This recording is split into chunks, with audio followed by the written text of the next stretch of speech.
Oh howdy all, grab yourselves a beer, it is time for some Path of Exile. Today I wanted to run an Escher's Charge Breachstone. These are ridiculously cheap in the Legion League. That's because they're dropping as basically bogey prizes for using the Obscured Incubator, the one that gives breach items. And these give quite a lot of raw currency when you run them, but also experience. Let's have a look here, I'm at 86.61. This is a monster level 74 zone, so being 12 levels over, the XP penalty is considerable. Now, being a Breachstone, when you activate this, you'll have monsters swarming in and attacking you. You'll be under a strict time limit, and that will extend when you kill monsters. Killing white monsters extends it only by a sliver, killing magic monsters by a bit more, and killing rare monsters by a couple of seconds. It's important to kill the rare monsters.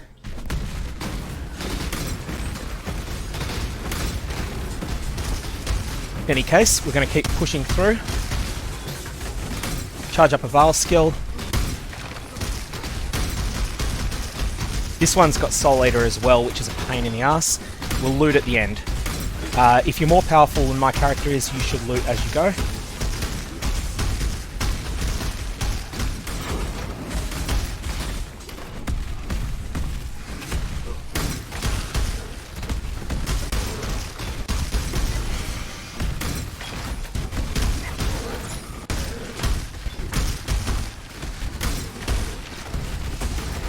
Got a lightning mirage there, so I've got to be a bit careful. Keep up my steel skin. So those things hurt. If you die in here, you have lost the run. Even on softcore, you're not going to be able to get back in. If you're in a group though, your party members can complete it. And you can get back in that case.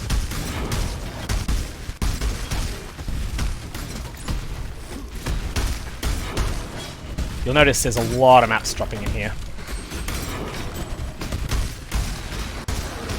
As you get more powerful, you can run Charge Breachstones. Charge Breachstones are the early ones. You can then upgrade from Charge Breachstones to the next tier, which I can't think of the name of those off the top of my head. And then ultimately there is the Pure Breachstones, which are a lot more expensive. Like, they cost a lot to run. The benefit to Escher's Charge Breachstones, you can ignore the boss and still make a currency return from just killing all the trash.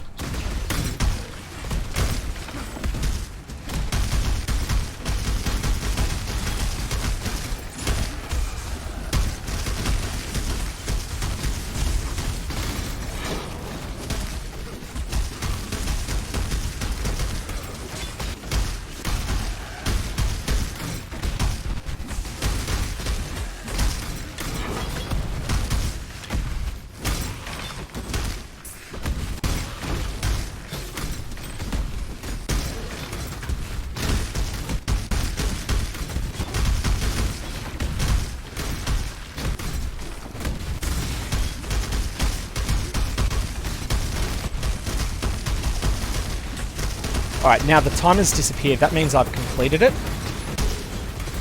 And so the breach has connected up to Escher's domain at the top. At least, oh yeah, it's miles ahead of me. If your timer runs out, you actually fail it. And then in that place, the breach will retreat instead of becoming permanent. Still lots of stuff to kill. Oh! That was a Scarab Incubator. Now, let's have a look. We're at 86.75, so that's an enormous amount of experience that we got from there. It's an enormous amount for your gems, and there's still a few monsters left alive to kill behind us as well. We're just going to go and loot everything that's come up. We'll kill all the mobs we missed. I've had a couple of questions about my loot filter. I'm just using one of Neversink's moderately strict tiers. I'm not on the strictest tier yet. I've had a slow start to this league, and so as a result, I'm not at where I'd like to be in progression. So keep in mind, these are widely available for 4 Chaos at the time that I produce this video. Even if it causes there to be more interest, I don't think they'll get more than 5. That's because people that run those Breach Incubators, they're not doing it for the chance of getting these, they're doing it for the chance of getting the purified Breachstones, the very top ones. Lots and lots of maps. This will really help you if you're re-establishing a map pool, and if you're running the higher tier maps, it'll get you maps that are really sellable as well. Sorry, the higher tier breaches. I'm not yet there, but we'll get there in time. As I say, if you're more powerful, you can loot on the way. I've not had that as an option, partly because I'm still stuck with Glacial Hammer. I haven't got around to converting out of it yet. It has been a fun skill. It just hasn't been very powerful. In any case, I believe that's about. Oh no, we've still got a bit more to go. At that point, I can give you an assessment of what's dropped in terms of loot. This is particularly good if you're running a Shaped Atlas strategy in which the only things that can drop for you at Tier 5 is Burial Chambers, which sells very well. At Tier 4 being the City Square or Beach, or one of the other really popular maps of this league. Arcade is also a good map that you could consider because it also has a premium divination card. It's got one of the Exalt cards.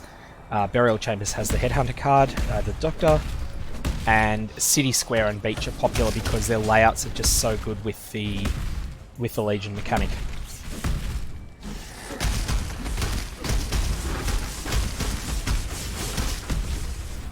Those things can hurt you.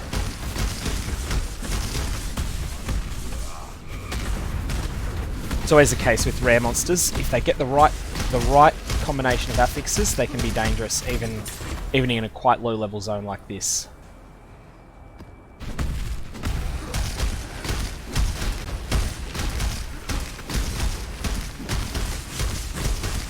Especially when they've got a telegraphed attack like that you just need to get the hell out of. You can't stand in it and face tank it.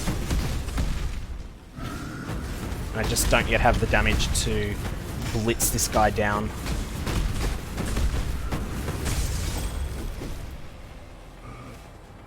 There's a Glacier map, which is... Okay, so that is absolutely everything killed except for Esh. A more powerful build could take Esh out as well. We had this drop, but that is not a drop that's native to the Breach. That came about because I'm using an incubator. We've had what? That lot there is about 2 Chaos, still 2, 3, and then we've got all these maps. Yeah, we're probably looking at about 8 or 10 Chaos worth of drops there. So it's definitely profitable, but the big thing was the XP. I'm now sitting at 86.77. So as you can see, during your 80s, you do not need to do many of these level 74 breach zones in order to gain levels. So these are something to consider running. Esh ones are the cheapest at the moment. That's because Esh has no valuable drops at all. Some of the drops are good. Hand of Wisdom in Action is a very good item, but the demand for it is just so low compared to the supply that no one's really looking to buy that item. For contrast, the Tull and Zoff domains have very, very, very powerful amulets that can drop from them. There is the Pandemonious from Tull, which is exceptional on a whole lot of builds that look to inflict chills, and there is Zoff's Heart, which then upgrades to Zoff's Blood, which is extraordinarily powerful on any build that wants to use full fire conversion and that does not path near Avatar of Fire on the passive tree. So for those reasons, those two are a bit more expensive. If you're looking to actually trade with other players in order to get these, breach stones, jump on to poe.ninja, and which is a market aggregator. Click fragments and make sure you're looking at the right league. At this point, you'll see the various breach stones that are available and their prices. So charged and then enriched is the second tier upgrade. You'll see that Chayula's charged breach stones, interestingly, are much cheaper than Chayula's standard breach stones. That's true for some of the others as well, and that's because there is an opportunity cost. That a Chayula's charged breach stone cannot be upgraded by it that fled in research, whereas a standard Chayula breach stone can be. So having a look down near the bottom, we have the Esh's standard breach stone. Esh's charged breach stones are only 4. And then Esh's next tier up, the Esh's enriched breach stones, are 14 Chaos at the moment. But for that 14 Chaos, you're going to be getting a higher tier zone. I believe it's monster level 78, so it's going to start dropping a few red maps, a lot of high yellow maps. So there is a potential for more returns, and of course, you get much more XP in those zones once you get to a higher level. Anyways, that's a little bit about using these Escher's Breachstones while they're so cheap to turbocharge your map pool and your experience. If you've got any questions, fire away below. Otherwise, I hope you have a good one. And I hope you crash less than I've been crashing in Legion.